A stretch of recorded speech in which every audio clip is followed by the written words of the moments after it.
네, 주님의 평강이 우리 가운데 임하셔서 정말 하나님의 은혜가 풍성히 넘치기를 소망합니다. 아멘. 아멘.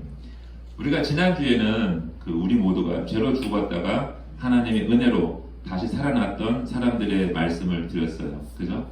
특별히 유두고 형제가 말씀 가운데 떨어졌다가 다시 살아난 그 사건은 주님의 부활의 은혜를 말씀한다고 우리가 할 수 있습니다. 우리는 주님의 은혜로 다시 살아난 사람들입니다. 아멘이십니까? 네, 우리가 다시 살았어요. 다시 중생한 줄로 믿습니다. 아멘. 오늘 만약에 여러분들이 여행을 떠난다면 어디를 가고 싶으세요? 갑자기 여행 떠날 생각에 입이 네, 미소가 떠오릅니다. 제주도. 네, 좋습니다. 자, 2년 가까이 우리가 코로나로 인해서 여행도 편하게 못 갑니다. 그렇죠? 그래서 우리가 정말 마음 편하게 여행 떠날 수 있는 그런 날이 오기를 소망해 보는데, 오늘 사도 바울은 지금 여행을 떠나고 있습니다. 배를 타고, 그죠? 하지만 상황이 달라요. 죄수의 몸으로 배를 타고 로마에 가는데 중간에 큰 풍랑을 만나서 아주 위험한 고비를 맞고 있는 거죠. 편안하게 갈 수 있는 길이 아닌 거예요. 그죠? 하지만 이 사도 바울은 그 마음에 기쁨이 있어요. 소망이 있고 감사가 있는 상태에서 겉은 험난한 고난의 길을 배를 타고 가고 있습니다. 이 항해는 바울도 지금 너무 힘들지만 같은 배를 타고 있는 다른 사람들도 너무 위험한 거예요. 힘들고. 그렇죠? 바울이 말했습니다. 떠나면서 지금 로마로 가는 항해길이 위험하니 시기도 안 좋으니 우리 다음에 좀 쉬었다 가든지 좀 피해 가자고 했어요. 우리 생명과 위험에 우리 재산에 큰 손해를 입힐 거라고 했지만 그 의견이 무시된 거예요. 그래서 선장과 그 뱃사람들의 의견 따라서 그냥 막 가는 거예요. 로마를 향해서 가는데 가다가 뭘 만나죠? 풍랑을 만나잖아요. 유라굴라라고 하는 큰 광풍을 14일 동안이라 맞으면서 막 뱃길이 흔들리고 있습니다.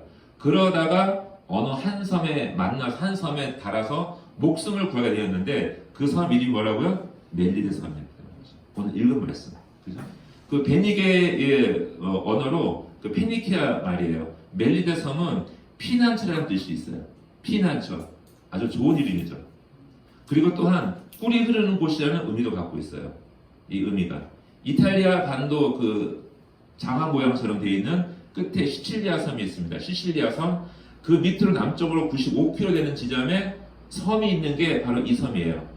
그러니까 지금 지중해에서 거의 가운데 부분, 이스라엘 그 예루살렘으로 보면은 굉장히 먼 거리에 와 있는 거죠. 예를 들어서 차를 타고 간다면 3,500km 가까이 차를 타고 삥 돌아야 갈 수 있는 곳이 이 멜리데 섬이에요. 자, 이 섬은 우리나라로 본다면 강화보다 조금 더 큰 섬이라고 해요. 아주 이쁘고 기후도 좋고 아주 살기 좋은 곳이라고 합니다.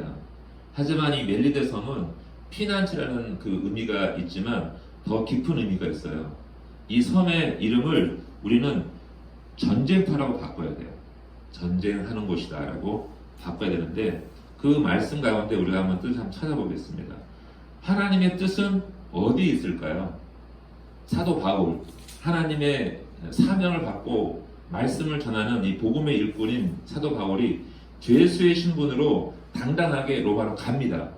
가는데 그 길이 왜 그렇게 험난한 고난의 길을 가야 하는지 우리가 의문이 들 때가 있는 거죠. 그죠? 우리에게도 정말 크고 작은 고난이 늘 끊이지 않고 달려옵니다. 고난 없이 사시는 분 계세요? 아무도 없어요. 그죠? 다 눈물 나는 그런 일들이 다 있는 거죠. 하나님께서는 고난을 통해서 우리에게 선물을 준비하신다고 하는 거예요. 고난을 통해서 우리 어떤 선물을 받을 수 있을까 한번 보려고 합니다. 우리가 읽은 말씀 중에 2절 말씀 보시면 비가 오고 날이 참에 원주민들이 우리에게 특별한 동정을 하여 불을 피워 우리를 다 영접하더라 라고 쓰여 있습니다. 하나님의 은혜는 고난의 길을 걸어가는 복음의 일꾼들에게 잠시 동안의 위로와 휴식을 주시고 있습니다. 그죠? 고생 끝에 낙이 있다는 옛 말씀이 있죠. 지금 바다의 풍랑에 맞아서 풍랑을 받아서 바다에 빠져 온 몸이 다 젖었어요. 그 추운 겨울이었습니다. 11월쯤 되었을 거라고 봐요. 이때가 얼마나 춥겠어요. 비를 맞고 아니 그 바닷물을 다 맞고 간신히 섬에 도달했는데 정말 죽을 만큼 추운 날씨였다는 거죠. 그때가. 그래서 원주민들이 그를 보고 어떻게 해요? 그들을 불쌍히 여겨 불을 피웠다는 거죠. 불을 피워 주었습니다. 이것은 대단한 친절을 의미하고 있어요. 왜 이들은 바울 일행을 위하여 이렇게 특별한 환대와 대접을 하고 있을까요? 이 멜리데 섬은 지중해를 끼고 있는 아까 말씀드린 것처럼 대륙에서 멀리 떨어져 있어요. 그죠? 섬이 외딴 섬입니다. 사람들이 많이 왕래하지를 않았을 거예요. 그래서 하지만 그 먼 곳에 있는 이방인들에게까지 하나님께서는 아직 복음을 듣지 못한 백성들일지라도 따뜻한 심령으로 낯선 사람들을 어떻게 해요? 대접할 줄 아는 백성들을 예비하신다는 거예요. 하나님의 은혜를 다 모른다 할지라도 남을 대접할 수 있는 그러한 마음들이 있는 것임을 하나님이 보여주시고 있습니다. 추운 겨울 부모님을 쫓아내는 자녀들이 있습니다. 자식들이 그런 사람도 있어요. 또 말도 제대로 하지 못하는 갓난 아이를 바깥에 버리는 부모도 있어요. 이런 세상에 살고 있습니다. 우리는. 그런데 이 멜리데 섬의 이 사람들은 환대하고 있어요. 특별히 이 멜리데 섬 사람들을 표현할 때 섬 사람들이라고 했습니다. 원주민이라고. 영어로는 아일랜드라고 해요. 아일랜더스. 이렇게 표현해서 그냥 섬 사람들라고 표현하는데 헬라인들은 이 사람들 보고 바르바르인이라고 불렀어요. 바르바르인이라고 부르는 것은 어리숙한 말을 하는 사람들. 자, 다른 말로 해서 말을 하지 못하는 사람들의 뜻이에요. 당시에 세상은 누구 중심이에요? 어느 나라? 로마 중심이었어요. 헬라 시대였습니다. 그래서 헬라 말을 하지 못하면 미개인인 거예요. 사람이 아닌 거예요. 그러니까 헬라 말을 하지 못하는 바르바르인들이라는 뜻인 거예요. 그래서 여기 사도행전에도 그 원주민들이라고 써 있는 거죠. 정확한 표현을 이렇게 하고 있는 겁니다. 야만이라는 거예요. 그러고 보면 유대인들이 사마리아인을 경멸했던 것과 같은 이치인 거예요. 자기네 문화와 관습을 모르면 사람이 아닌 거로 취급하는 거죠. 자, 누가복음 10장에 이런 말씀이 있죠. 예루살렘에서 여리고로 가는 성으로 가는 길에 누가 강도받는 사람이 누워 쓰러져 있었어요. 근데 누가 지나갑니까? 제사를 지는 그 제사장이 지나가고 또 레위인도 못 본 척 지나가요. 그런데 사마리아인이 그를 만나서 치료해주고 그리고 나귀에 실어서 숙소까지 데려다가 누이면서 그 숙소의 주인에게 여관 주인에게 이 사람의 필요한 것을 다 대주라고 그러면 내가 나중에 갔다 와서 그 값을 다 치르겠다고 하는 거죠. 그러면서 주님이 이렇게 묻죠. 누가 그 강도 만나는 자의 친구냐고 그 누가 그 이웃이냐고 묻습니다. 여러분들은 누구의 친구입니까? 오늘 저와 여러분 가운데 우리를 보고 이 사람이 나의 친구입니다라고 소개할 수 있는 그런 사람이 있습니까? 우리를 보고. 그죠? 우리는 지금 이 상황이 이주 노동자들, 이제 동남아시아에 계신 분들이나 와서 우리나라에 와서 일하고 있어요. 그죠? 많은 분들이 어려운 상황 가운데 또 우리도 뭐 더 좋은 나라 가서 고생도 하지만 자, 그러한 어려운 이웃들 향해서 우리가 진정한 어떤 친절을 베풀 수 있는지 그런 것들을 생각해 볼 필요가 있는 거죠. 아무것도 모른다 할지라도 양심적으로 그리고 하나님의 은혜로 이웃을 도울 수 있는 그런 사람들을 소망합니다. 지금 멜리데 섬의 원주민들은 그렇게 했다는 거예요. 하나님의 은혜로. 그죠? 또 우리가 3절을 보겠습니다. 3절을 보면 바울이 나무 한 묶음을 거두어 불에 넣으니 뜨거움으로 말미암아 독사가 나와 그 손을 물고 있는지라. 아멘. 하나님의 섭리는요. 독사가 바울의 손을 물게 하심으로 죄를 드러나게 하시며 그 죄를 멸하심으로 우리가 다시 살 수 있음을 보여주십니다. 아멘. 우리는 멜리데 섬에 가야 독사에 물린 기회가 있습니다. 멜리섬에 가야 독사에게 물려요. 그죠? 독사에게 물려봐야 내가 죽는지 사는지를 확인할 수 있기 때문에 그렇습니다. 바울이 불을 더 피우려고 나뭇가지를 불에 던져 넣었는데 독사가 손을 팍 물고 있는 거죠. 원주민들은 서로 보면서 와, 저 사람 큰일 났다. 그죠? 저 사람은 살인한 자라다. 반드시 죄가 있는 거야. 죽을 수밖에 없어. 그런데 어떻게 해요? 시간이 지나도 바울은 여전히 살아있습니다. 그러자 그들은 바울을 뭐라고 불러요? 신이라고 불러요. 뱀이 바울을 물었던 것은 바울이 죄인이었기 때문에 그렇습니다. 그죠? 뱀이 물었지만 죽지 않았던 것은 왜 그랬을까요? 바울이 용서함 받은 죄인이었기 때문에 그렇습니다. 바울은 고백합니다. 나는 죄인이라, 죄인 중에서도 괴수라, 나는 날마다 죽노라 라고 말하고 있습니다. 그런데 더 놀라운 일은 사도 바울의 행동입니다. 독사가 물었으면 어떻게 해야 돼요? 빨리 뜯어서 불에 던지던지, 그리고 피를 뽑아서 자기가 살 길을 찾아야 되지 않습니까? 그런데 바울은 독사에 물린 채로 한참을 서 있는 거예요. 어떻게 될까? 죽는 거야, 사는 거야. 그죠? 이 잠깐의 시간이지만 바울은 누구를 기다리고 있는 거죠? 하나님의 은혜를 기다리는 거죠. 지금 성경에 보면 반드시 독사라고 적혀 있어요. 독사라고. 성경에 의사인 누가가 쓴 성경책은 이 사도행전은 독사라고 기록한 걸 봐서는 분명한 독사인 거예요. 독사와 뱀을 구분 못하는 건 아닌 거죠. 물리면 죽는 거죠. 그죠? 자, 지금 왜 바울은 가만히 있었을까요? 다른 말로 해석해 본다면 독사가 완전히 물어서 자신이 죽게 된다면 당연히 자신의 죄 때문에 죽는 거예요. 반대로 독사가 아무리 물고 있어도 내가 죽지 않는다면 뭐죠? 하나님의 은혜로, 능력으로 다시 산다는 거예요. 그래서 하나님 주신 사명 감당할 수 있겠구나라고 믿음을 세운다는 거죠. 물려있는 순간이 얼마나 고통스럽겠습니까? 그죠? 무섭고 떨리죠? 자, 지금 고통 속에서 육체는 벌벌 떨고 있는데 바울의 그 심령은요, 영혼은 깨어서 하나님의 긍휼하심을 바라보고 있다는 거예요. 그 순간에. 그죠? 하지만 이 순간은요, 동시에 하나님의 복음을 가로막고 해방하고 있는 악한 것들이 이제 바울에게서부터 무너지는 거예요. 바울의 믿음 앞에 무너지는 것을 보여주는 순간이었다는 거죠. 왜 그랬을까요? 독사가 불에 떨어져 죽으니까. 내 믿음으로 지키고 있는 이 바울의 손에, 믿음으로 서 있는 손에서 독사가 떨어져 죽었다는 겁니다.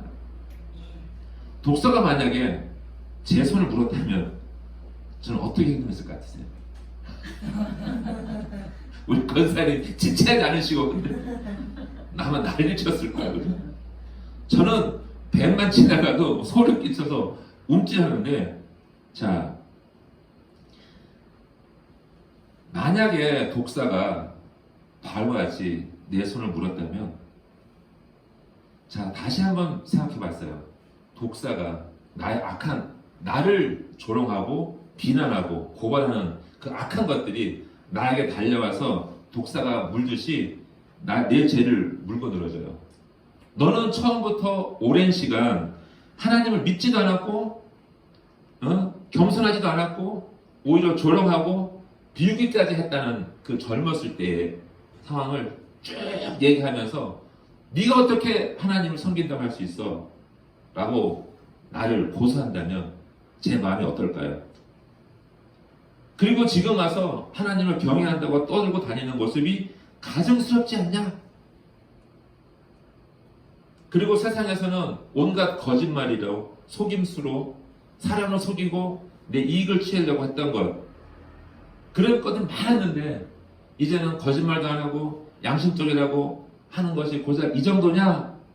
라고 제 마음을 찌른다면, 또 돈에 관심이 없다고 얘기합니다. 저는. 근데 막상 옆에 친구가 땅 사고 집 사고 뭐 이러면 배가 아파오는 것.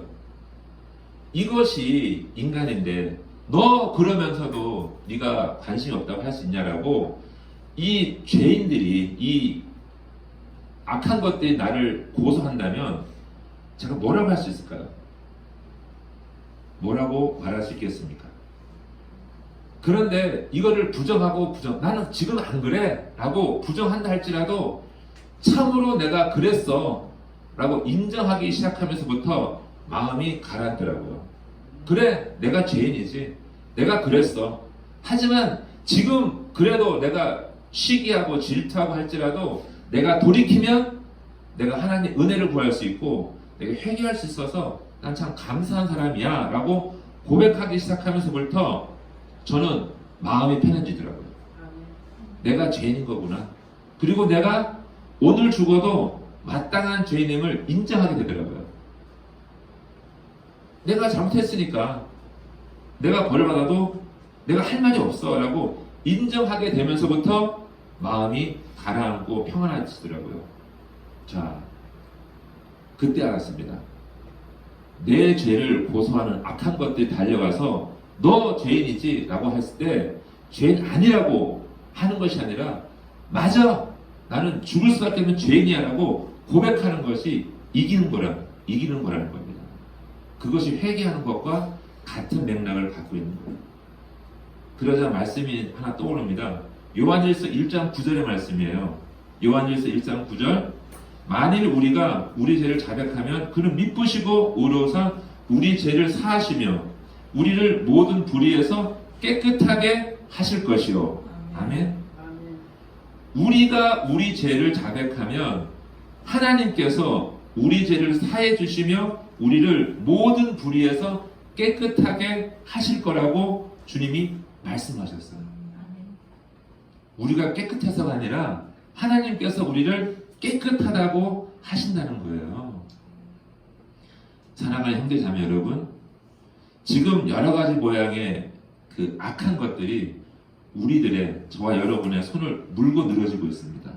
너 잘못했어. 너 사기쳤잖아. 너 거짓말했잖아. 너 누구 미워했잖아. 라고 그런 고발이 들어오고 정죄가 들어오고, 그렇죠? 싸움이 붙으면 그때는 내 손을 들어서 불 위에 얹어 놓으셔야 돼요. 불 위에 얹어 놓으셔야 돼요. 성령님이 피워놓은 불 위에 얹어 놓으시고 내 손에 뱀이 떨어지도록, 내 죄악이 떨어질 때까지 이 손을 빼시면 안 되는 거예요. 내가 끝까지 버티고 있으면, 고통 가운데 버티고 있으면 오히려 내 손을 물었던 독사가 떨어져 죽는 거죠. 그때서야 내 죄악이 떨어져 나가는 걸로 믿습니다. 그래야 우리가 살 수 있는 거예요. 그렇죠? 의인의 고통은요, 하나님의 뜻을 알 수 있어요. 의인의 고통을 통해서. 욥의 이야기 아시잖아요. 그죠? 당대의 가장 위대한 의인이라고, 악에서 떠난 자라고 성경이 기록하고 있습니다. 그런데 아무 죄가 없었던 욥이 당하는 거잖아요.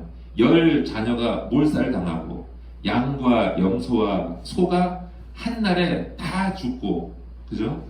자신은 온몸에 그 악질 종기가 나서 그 부서진 질그릇 조각으로 상처를 피하도록 긁고 있는데 부인까지 욥을 저주하고 떠납니다. 그죠? 하나님을 욕하고 죽어버려!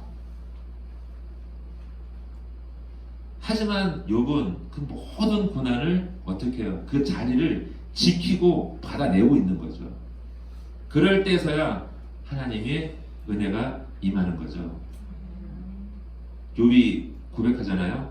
내가 귀로만 들었지만 이제는 하나님을 배우는다고 말하고 있습니다. 이렇게 내 죄가 다가오면 끝까지 참고 인내하고 당하는 거예요. 내 손이 뜨거워서 움직일 수 없을 지언정 나는 버텨야 되는 거죠. 그렇게 하여야 내 손을 물고 있는 독사가 떨어져 나간다는 말씀이에요. 그죠? 에스더서에 나오는 이야기 아시죠? 모르드게와 유대인들을 모함했던 그 뭐죠? 하만의 계략이 무너지는 거예요. 자기가 그 모르드게를 잡아서 달아내려고 했던 높은 장대에 결국은 자기께 빠져서 자기가 달리잖아요. 그것처럼 마귀는, 악한 것들은 자기께 넘어진다는 거예요. 우리는 미련할 정도로 버티고 있어야 되는 거죠. 이 고난 가운데. 그래야 우리가 승리할 줄 믿습니다. 자, 지금 고난은요, 하나님의 역사하심을 증거하는 아주 특별한 시간이라는 거예요. 멜린 섬에 가셨다? 멜린 섬에 갔다는 것은 하나님의 은혜를 기대하는 순간인 것도 같은 거예요. 요한복음 21장에 그 베드로가, 고기 잡던 베드로가 주님을 만나요. 부활의 주님 만나요. 얼마나 괴롭겠어요. 며칠 전, 몇 달도 아니잖아요. 주님이 십자가에 달려 돌아가신 6월절 그날 밤에 주님을 3번 부인한 베드로였어요. 얼마나 마음 가운데 상처가 컸겠어요. 죽을 수도 없고 살 수도 없는 그런 상태에서 주님이 부르시는 거예요. 야, 베드로야, 너 잘 살아있냐? 어떤 마음이었을 것 같아요? 네가 날 사랑하느냐? 그 의미에는 뭐가 있어요? 며칠 전에 나를 모른다고 했던 그날 밤 너 잘 살았냐? 얼마나 할 말이 뭐가 있었겠습니까? 베드로는. 그런데 주님이 이렇게 말씀하시잖아요. 네가 날 사랑한다면 내 양을 지키라고. 그죠? 그것도 숯불. 피해갔던 그 숯불을 다시 피워놓고 주님이 너 숯불 보여? 네가 도망갔던 이 숯불 앞에 고백해봐. 너 진짜 넌 이제 앞으로 도망갈 거야? 또 도망갈 거야? 라고 질문했을 때 뭐라고 했을까요? 베드로는 주님이 내 마음 잘 아시잖아요. 그 마음을 할 수 없는 거죠. 자, 보세요. 그 멜리데 섬이 오랜 시간이 흘렀어요. 그래서 15세기 이후부터 15세기 이후경부터 그 고고학자들이 카타콤, 그죠? 지하 무덤 도시를 그 발굴합니다. 연구를 해요. 그래서 로마에 카타콤이 있고 이태리 있고 스페인도 있다고 합니다. 그 지하 동굴이 지하 무덤 도시가 있는데 여기 그 멜리데 섬에도 카타콤이 발견이 돼요. 여기에도 지하 도시가 있어요. 보블리오가 이곳 멜리데 섬에 초대교회 감독이 되어서 교회를 세웠다는 전승이 내려오고 있어요. 이야기가. 그래서 전설로 내려오고 있는데 여기에 지하 무덤 도시가 발견되었다는 것은 그 바울이, 그래서 그때 그 사건 이후로 복음이 전해지고 은혜가 전해지고 하나님의 교회가 세워졌다는 거예요. 그래서 엄청난 세월 동안, 그죠? 핍박이 쏟아지는데도 지하 굴로 들어가서 신앙을 지키고 교회를 지켰던 겁니다. 그 사건이 있는 거예요. 독사가 저와 여러분의 손을 물고 늘어지고 있습니까? 독사가? 하나님께서 나의 심령을 지키시고 내 믿음과 인내를 지켜보고 계신 줄 믿습니다. 견뎌야 되는 거죠.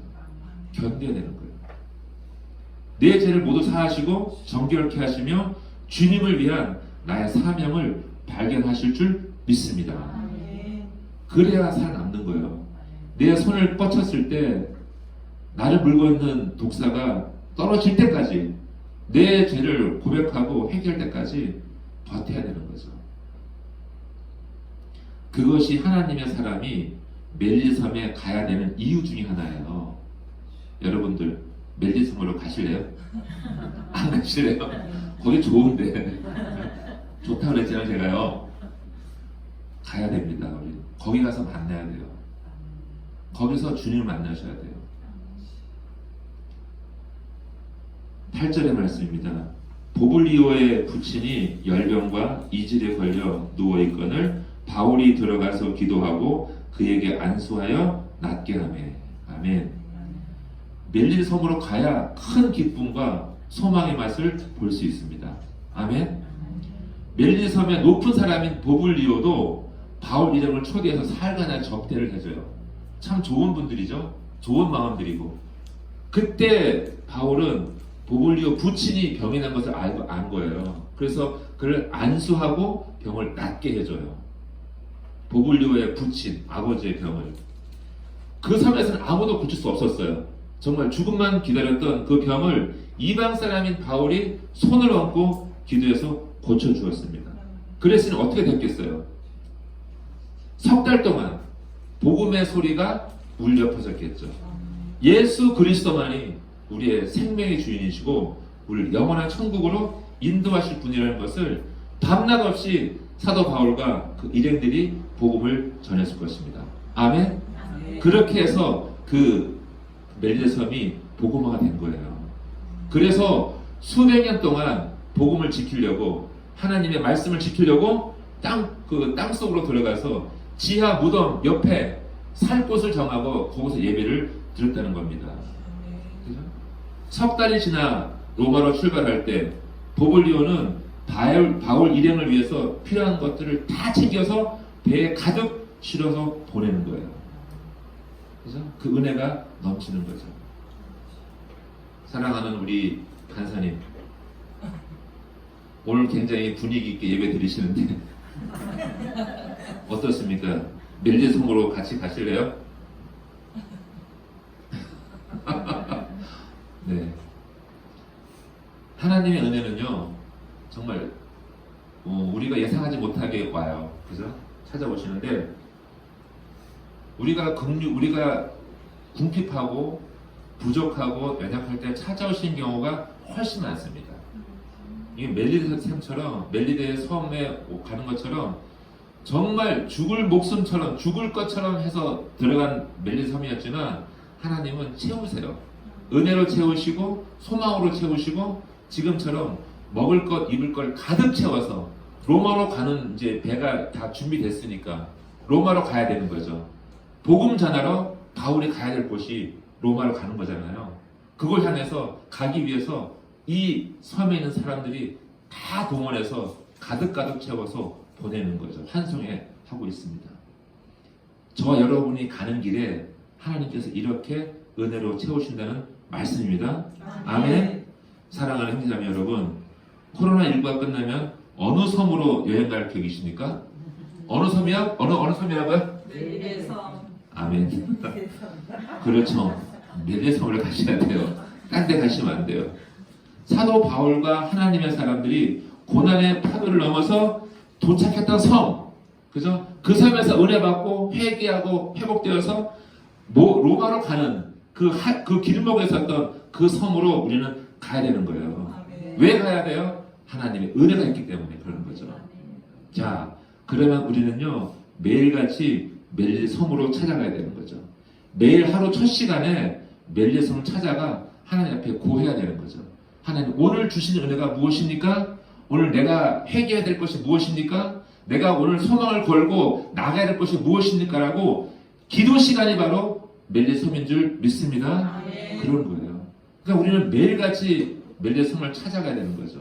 찾아가서 그곳에서 하나님께 은혜 받고 힘을 받아야 되는 거예요. 아멘. 그러면 또 독사가 물어요.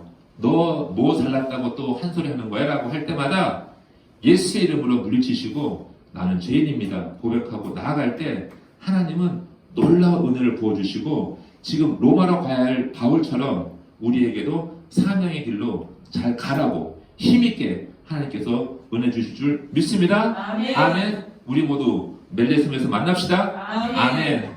기도하겠습니다.